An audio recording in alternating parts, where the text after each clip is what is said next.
চলতি বছরের রবি মৌসুমে বিএডিসির থেকে প্রণোদনা পেঁয়াজ বীজ কিনে ব্যাপক ক্ষতির আশঙ্কায় পড়েছে ফরিদপুরের পেঁয়াজ চাষিরা। বেশিরভাগ জমিতেই দেখা গেছে মাত্র 10% বীজের অঙ্কুরোদ্গম।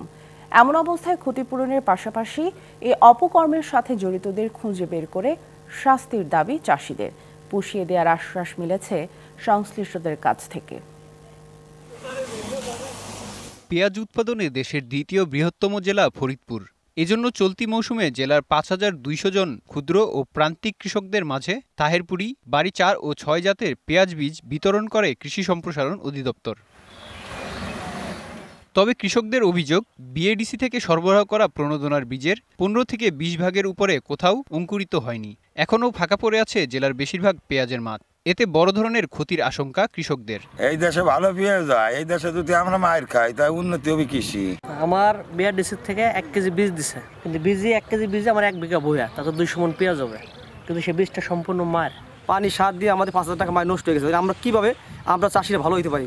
জেলার সর্বাধিক পেঁয়াজ উৎপাদনকারী নগরকান্দা ও সালথা উপজেলা। এখানকার কৃষকদের দাবি, এই ফসল দিয়েই সারা বছর চলতে হয় তাদের। চান উপযুক্ত ক্ষতিপূরণ। সারা বছর ওই পেঁয়াজ বেশি বিক্রি করি, খাই এবং আমাদের সমস্ত চাহিদা ওদের মিটাই। আর আমাদের মাথায় হাত, আমরা কি করবো এখন? আমরা সরকারের কাছে পূর্ণাঙ্গ ক্ষতিপূরণ চাই। কৃষক নেতাদের অভিযোগ, প্রণোদনার নামে পরিকল্পিতভাবে মানহীন বীজের মাধ্যমে কৃষিকে ক্ষতিগ্রস্ত করা হচ্ছে। ব্যবস্থা নেওয়ার দাবিও আসে তাদের কাছ থেকে। কৃষক যেই পরিমাণের ক্ষতিগ্রস্ত এই পেঁয়াজির বীজের কারণে এইবার হলো, এই ক্ষতিপূরণের দায়ভার এই বীজ যারা দিয়েছে তাদেরকেই নিতে হবে। এদিকে বিষয়টি স্বীকার করে কৃষি সম্প্রসারণ অধিদপ্তর বলছে, তারা বিএডিসির সরবরাহ করা বীজ বিতরণ করেছেন মাত্র। চারা হয়তো কৃষক যে লক্ষ্যমাত্রা, সেই লক্ষ্যমাত্রাতে চারা তুলনামূলকভাবে কম হবে এবং কৃষকের যে এই ক্ষতি কিভাবে পুষিয়ে নেওয়া যায়, সারা বীজ মনিটরিং কমিটির মিটিংয়ে আমরা এই বিষয়টি সিদ্ধান্ত নেব।